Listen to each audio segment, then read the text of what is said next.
Perhaps one of the creepiest album covers during the 90s had to be Korn's self-titled debut record, showing a young girl on a playground swing with a shadowy figure looking to cause some trouble. One doesn't need to look very far to see what happened next. Simply turning over the album cover would show an empty swing, creating a pretty unsettling set of images.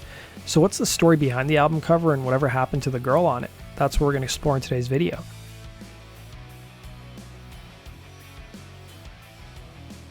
In the early 90s, Korn would sign to Immortal Records. Here's the members of Korn discussing how they came up with the concept for the album cover and answering questions about the controversy regarding the artwork. Monkey came up with it.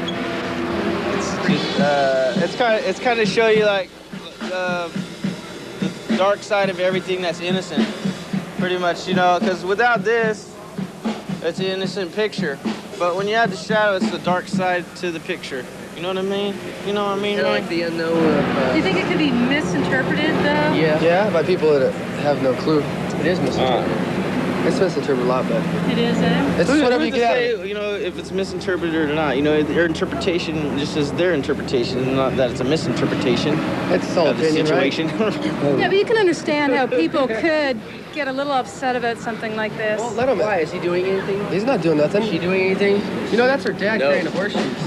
Yeah, he's getting ready to play some horseshoes, and he's asking her if she wants to play a game, but the sun's in her eyes, so she can't see who it is, and all he's saying is, honey, you want to play some horseshoes? Just jump to one conclusion or another. You need to step back and look at the So then why not just put a picture of anything, a tree or something? Because we like that picture. We like horseshoes. Revolver magazine did a pretty interesting write-up on the album cover and its history. The girl who appears on the album cover was the niece of Immortal Records rep Paul Pontius, who signed the band. Her name is Justine Ferrara. According to photographer Stefan Stickler, he would tell Revolver that Pontius got in trouble from his family for having his niece in the photo, who was 6 at the time. Despite being paid $300 to appear on the album cover and being told to look scared, Ferrara had no idea she was part of a pretty dark photo shoot.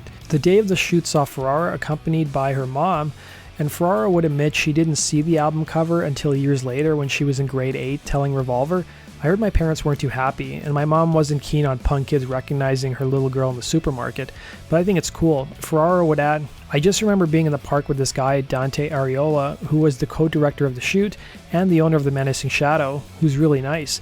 In fact, it's Dante's shadow you see in the shoot."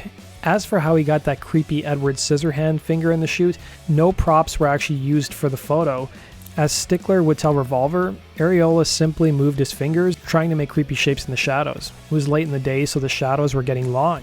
Ferrara would claim that once Korn became popular, her parents worried that their daughter would get in trouble from the school she attended, since she was wearing her school uniform for the shoot, but nothing came of it. Ferrara, for her part, has since graduated from New York University in 2009 with a degree in communications, and would tell Kerrang that she hopes to work in the music industry one day, but surprisingly she revealed she isn't a fan of Korn.